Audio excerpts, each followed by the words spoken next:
guys, today on my channel we will be doing a wash and go. So right now we are starting on like day 7 hair, and I'll take it out for you guys. And it was pretty much a wash and go fail. The products that I used didn't really blend. If you can see, it has some flakes and residue on the top, so it didn't really look good. Well, I take that back. In the beginning it looked really good. It was really defined, it was really soft, and then towards like day 3 and day 4 I started to notice, like, I don't know if you guys can see on camera, these little flakes coming out. And then I noticed in the front of my hair those little big pieces of buildup and nastiness going on. So I'm gonna go ahead and wash my hair today. I'm gonna show you guys my process of my wash and go that's been working out pretty well for me. So if you would like to see how I change this into a beautiful wash and go ahead and continue watching this video. Hey guys, I just washed my hair. I co-washed and deep conditioned for about an hour. Normally I deep condition overnight, but the time just didn't allow for that to happen today. And I will show you guys what I co-washed with. I co-washed with the Curls To Go. You can see if you guys can see that. The Curls To Go. And it says the Curl Drench Cleansing Co-Wash. It's by Jane Carter Solution. I got mine from Marshall's for a really good deal. So if you want to check that out, if your local Marshall's has it, or even, I do know they still sell it in stores. So, I mean, it's a good product and it'll be nice for you guys to add to your collection. And then I deep conditioned with the Amika Triple Mask. And this was actually my first time using it, so I may go ahead and film a first impressions on it and tell you what I liked and maybe didn't like. But I also got that product from Marshall's as well for a pretty good deal. But I do know that they still sell the Amika brands in Sephora, so you could find the Amika brand in Sephora and maybe even in your local Marshall's. So like I said, I deep condition. This is my Diva towel, you know, the microfiber towel, and my hair feels pretty good. I do not do my wash and goes on drenched hair. I find that it does not make much of a difference for me. So that's pretty much why I just don't do it like that. So here I am with freshly washed hair, and I'm do a middle part. Normally that's how I start out my wash and goes. I typically just do my middle part is never like exact, like it's always a little crooked, but that's just how I start my wash and goes. Not to say that it will stay in a middle part. Sorry about my little hole in my shirt. That's cute. But anyway, we will keep ticking on. I will go ahead and section my hair in 4 sections. This is how I normally do my hair with everything.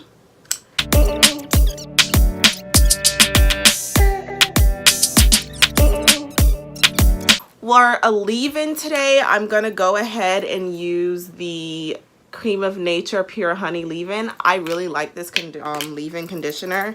It normally leaves my hair really soft and moisturized. I normally do my leave-in first to all the sections. That way I don't forget, because a lot of the times I'll forget to put leave-in in if I'm going like section by section. And I do use a Denman brush. Sorry, it's a little dirty, but I do use a Denman brush on my hair. I normally rake through the deep conditioner. The leave-in conditioner, just to make sure that it's coating all of my hair. And then I'll go around and do the same to all of the sections.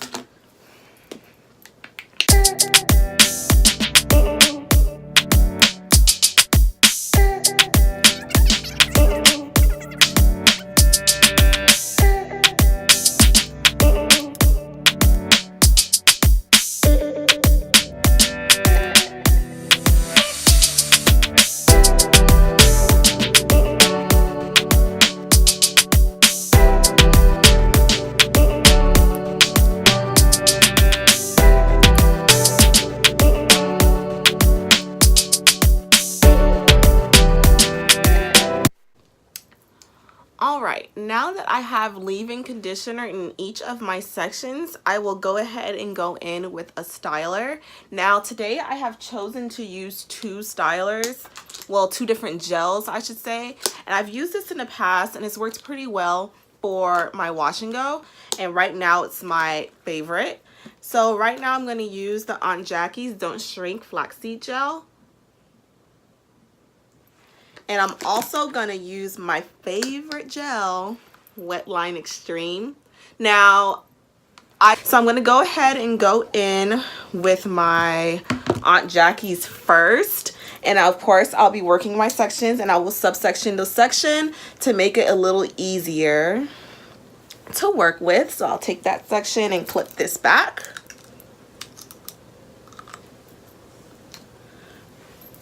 Take this section and coat this, and I have my little mirror over on this side, so I'm going to be looking this way and coat my section. I'm just going to show you guys my technique. I rake it through for the most part, and then I will go ahead and brush it through. I find that this helps my curls to be a little smoother if I use my Denman brush. And then I will take my Wetline gel after and make sure you get those roots so that they're as smooth as possible, and just go ahead and use your Denman brush again just to make sure that everything is evenly distributed. And look at that. Very, very defined curls, and I also receive little to no frizz most of the time with this method. So I will show you another part, and again I just subsection it, maybe 3 or 4 sections within a section, just to make sure that I get all of the product on my hair and not just, you know, the outside, which is like what happens if you just try to go in with the whole section. Now if you have shorter hair than me, then it may be a little easier for you to make bigger sections, but if you have longer hair than me, for sure, you know, of course, and I'm sure you know that you'll definitely go in sections just to make it as defined and frizz-free as possible. I am pretty heavy-handed with my product, which is probably why it takes so long for my stuff to dry. But then look at that definition. It's so pretty. And then I'll just go ahead and show you guys this whole section. I'm gonna cover my whole this whole section, and you'll go in again with Aunt Jackie's first. Aunt Jackie's is more like a moisturized gel, more moisturized, a little less hold than the Wetline gel, which is how I came up with, oh, let's just combine them, because I do like the Aunt Jackie's by itself. I just get less days out of it, and you know, with being a mother, I want to try to get as many days as I can with any type of wash and go or any kind of style that I do. So I'm trying to keep my hands out my hair as much as possible. So this normally works just to add a little bit more hold. And it does mix very well. And I don't know if you guys know, but the way to mix is you take like a little bit of one product and then you take another little bit of the other product, and if you mix it and it comes up clear, then that means that you have a good mix for a product. And you shouldn't come up with any of those little flakes that I had before with the other products, because I did fail to mix to see if they could coexist.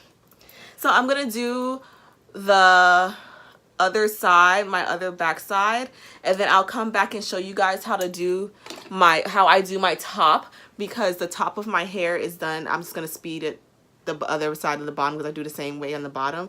But the top of my hair I do a little differently because I have a little bit frizzier texture on the top of my hair and on like the top half of my hair, so I have to take a little bit more caution with the top of my hair to make sure that everything's defined.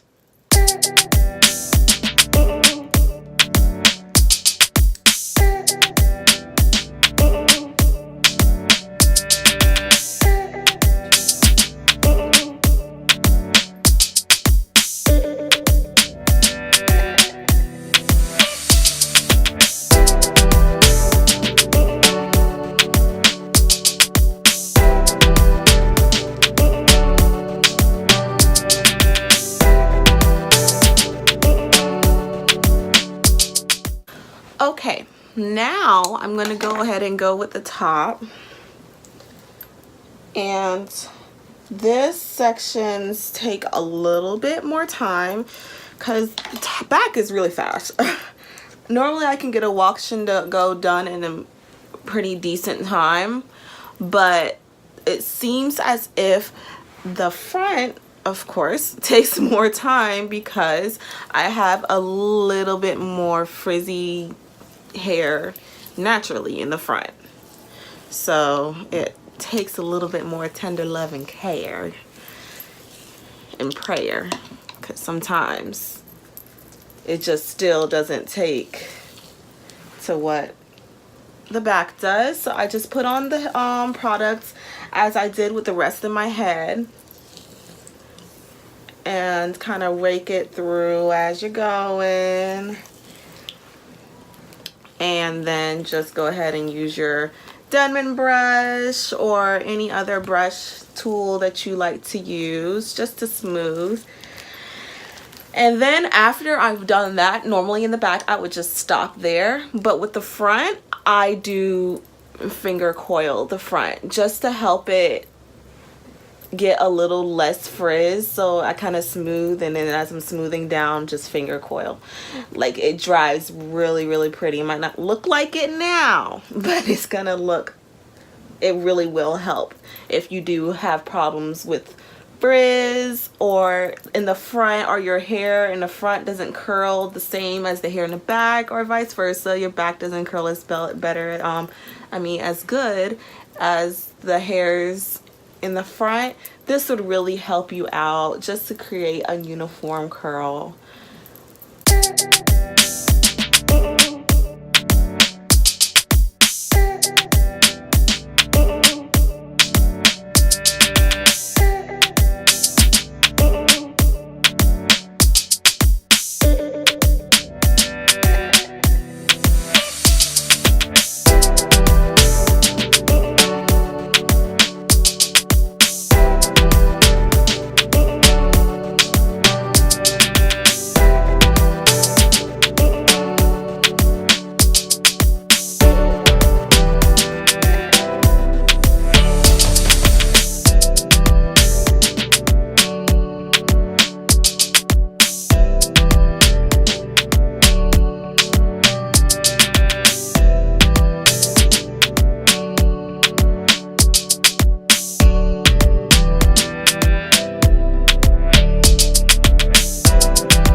Guys, now this is my finished wash and go.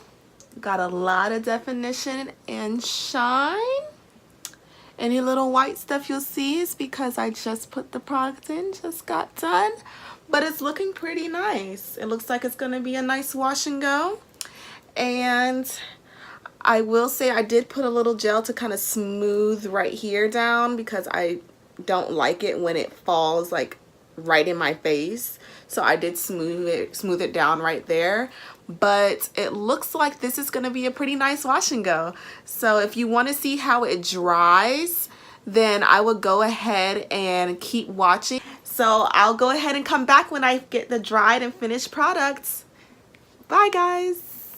So I'm back with the finished look, and it came out really defined.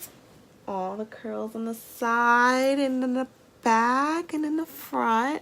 It came out really good. Now all I did was pretty much fluff it around and kind of separated the curls. Like if you wanted, you could take every curl where they naturally separate and just kind of pull them apart so it adds a little bit more volume.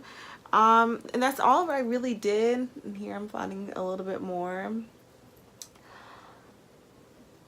That's all I really did. So this wash and go, I will say, was a success.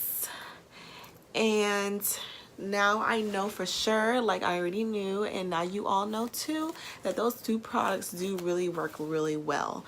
So if you would like to try them out, let me know how it worked out for you.